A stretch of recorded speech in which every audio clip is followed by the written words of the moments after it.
అందరికీ నమస్కారం. అందరికీ ఒక గమనిక. శ్రీవారి పుష్కరిణి ఉంది కదా తిరుమలలో, వరాహస్వామికి పక్కన పుష్కరిణి ఉంటుంది కదా.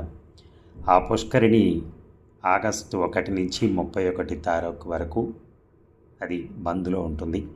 ఎందుకంటే ఆ లోపల ఉన్న నీళ్ళన్నీ తోడేయటానికి, అలాగే కింద ఫ్లోరింగ్ ఉంది, ఫ్లోరింగ్ ప్రాబ్లం ఉందట.